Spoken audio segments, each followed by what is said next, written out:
What up, everyone? I'm gonna be talking about Marth. He still sucks. Don't get too excited, bro. He is still pretty bad. So I'm gonna go over the buffs.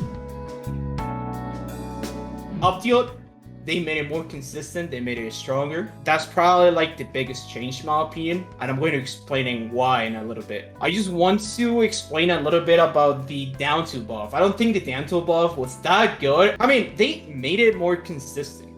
Yeah. But like the thing is, there's a lot of bad things about that. Because there's a lot of people, I remember that I was streaming that day and there were a lot of people like, yeah dude, but now you can get a down tilt tipper and like it will start tech chasing at like 70, 80. That's true. I mean, it could be possible, but like the thing is, down tilt is a really good move to space, right? Down tilt comes out 2 frames is lower than down smash, so like I don't see why going for a down tilt over a down smash to space, or to try to confirm his stocks at high percentages would be a good idea, right? Since like, well, down tilt is not even gonna kill. But to talk a little bit about like tech chasing at 70, 80%, that's not even a thing because down tilt is still like kind of strong. The tipper is kind of strong. Like people forget how strong the tipper is, and it's like you going this angle, bro, where like you just don't touch the ground. Like you can DI up, and you will literally not be in the tech chase situation. So like, yeah, theoretically you could get a tech chase situation earlier, but that's not gonna happen because down tilt is really strong. But why do you need a down tilt being so strong? If it's not gonna kill, maybe it's good to game someone when someone like, I don't know, grabs the ledge twice, I don't know. But I don't really believe that's a good idea. I don't really think that's gonna change that much because you want Marth to hit the star spot with the down tilt so you get more tech chasing at higher percentages. You can, I don't know, 130, 140, 150. And this is where up tilt becomes really good because up tilt is way more consistent. Kind of like when you're right next to someone, when you literally have someone right in front of you, it will always hit. It will literally always hit with tipper, yeah. And like it starts scaling at like what, 120, 130. So I discovered this little combo that goes like down to like 120, 130. It doesn't matter. Then like you run up at them. If they don't tag, you can just up to and it will true combo and they will just die. Like no matter the percentage you have. Like you don't even need rage for that. That's pretty much like the only thing I discovered. Of course, the fact that you hit up tilt tipper, it makes it like a little bit easier to get an upper after that. It doesn't necessarily need to be a tipper since like, well, you only kind of like want the tipper when you're trying to kill because you want the star spot so you can combo and juggle better. But that's about it. I don't think it was that big. I mean, it's good to juggle. You're most likely gonna get a tipper, but at the end, it will not do anything until like you're like 120. So I mean, really good change. You can confirm some stuff. But besides that, I don't think it's a big change. Hey, what's up guys? I'm going to be talking about the most recent changes to Bayonetta and Banjo and Kazooie from the most recent patch.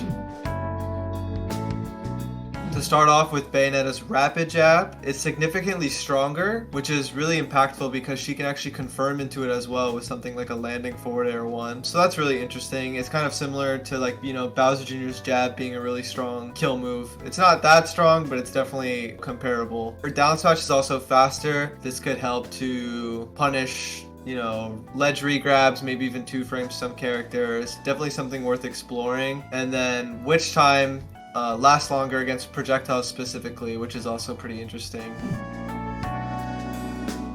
And for Banjo and Kazooie, back air's angle was altered. It used to send at an upwards diagonal angle, kind of like this, and now it sends pretty much straight horizontally. The most interesting thing about that is it will probably kill earlier off stage and around the corner, which is really nice because Banjo has multiple jumps. It might be easy to set up a simple edge guard and just get the kill when you need it with a back air. Compared to before, it kind of helped your opponent, it sent them higher, and it was really hard to get the job done. So I think that's my personal favorite change of the whole patch. As for up tilt, it's a lot stronger. It's like it kills like a few percent earlier, which is really nice out of something like a down throw. It's definitely something that's really noticeable if you play Banjo. And F smash is also stronger, which I would say is not the biggest deal compared to the other two changes, but you know, we'll take what we can get.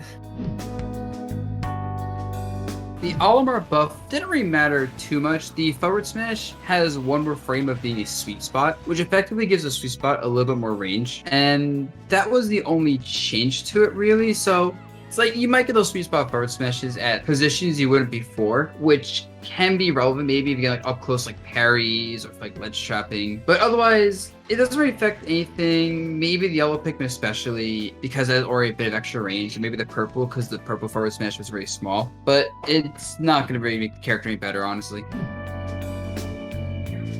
Now, the Rosa buff, this one is a whole, like, thing. So, they've done this with a lot of other Luma moves, where Luma teleports in front of Rosa with most of her moves now. And before with side B, you would do a side B and Luma's, like, behind you, so like, you do like a backwards, like, or something.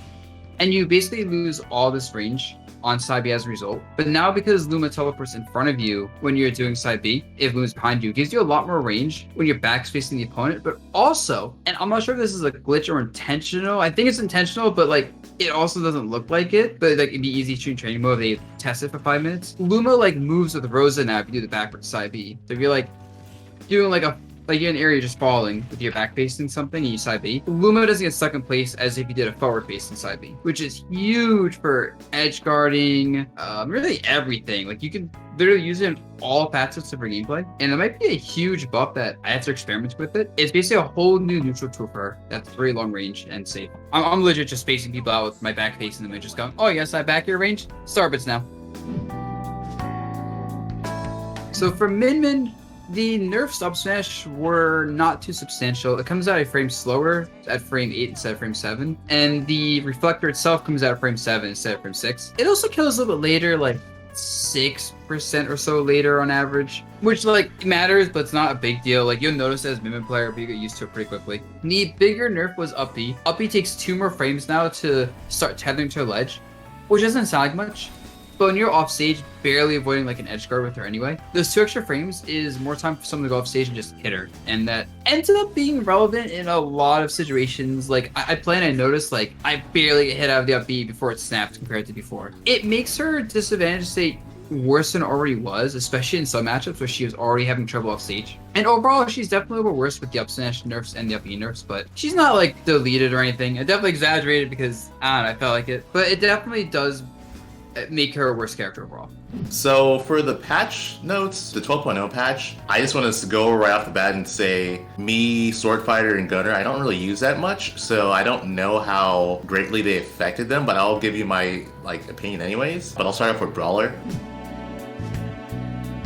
So for Brawler, the big change for me personally was that they buffed Flashing Mach Punch. They gave it more range, which makes it more easier to connect. There was a lot of moments where if you got the tipper hit of the attack, the opponent would fall out, and now that's less likely to happen. It could still happen, but yeah, it just makes it more usable, makes it easier to utilize in tech chase scenarios, and then also there's a lot of moments where you can combo it out of like landing up, or if you catch an air dodge or something like that, or just read a jump, you could do that. So it just makes it more usable in that aspect. So for the side special, Onslaught, overall, that was their worst side special. It got a pretty big buff, so now it does more damage and it actually kills significantly earlier. I think with Rage, it scales pretty hard, so you could kill the opponent at like an absurdly low percent, like 50, I think, with enough Rage. It's definitely good, but I think that the suplex is still an overall better special move, just because you're able to get like a high damaging command grab, and it also is just a more threatening option in a lot of cases, because I mean Onslaught's going to be good at higher percents, but you're not going to be able to utilize at lower percents or something like that. And I also think Onslaught's a lot weaker on the ground. And then we go to the down special. I don't know the name of it, but basically what they did is it has more kill power, and it also breaks shields better. So from what I've tested, if you do the grounded down B, it'll break a full shield. But the issue with that is that if you hit the opponent's shield with the initial hit of the grounded down B, you have like more than enough time to avoid it, so you're likely not going to do that. And the aerial version won't break a full shield. I know it does more damage, but yeah, you're not going to break a full shield with it. I don't think it's on the scale of Bowser, because Bowser's aerial down B that'll cleanly break a full shield. Not only that, but I think Feint Jump is a more useful option for Brawler anyways, because it greatly extends their like recovery versatility. Because of their air speed combined with their fall speed,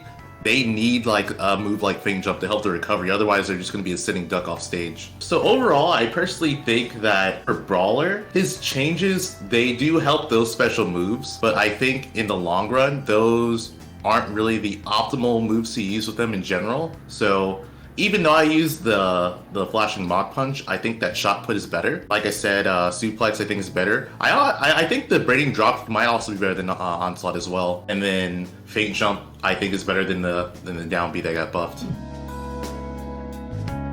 So Sword Fighter, I will say, I know the least about this Mii than the other ones. I do think that overall though, the specials that they buffed, it's kind of along the same lines as Brawler, where the buffs were nice, but it's also one of those things that I don't really think a lot of people use those specials anyways. Side B, actually they're using the Chakram. I think that one is overall their best side special move. For up special 1, I'm pretty sure most Mii Sword Fighters use the Hero Spin. And then for the down special, this one I think might be the most useful one because it's their counter. It seems like they just made it more usable. What I will say though is that I would assume that Sword Fighters probably use the Cape more, or the one that acts like Mario Cape more than the counter. But again, I don't know that much about the character, so.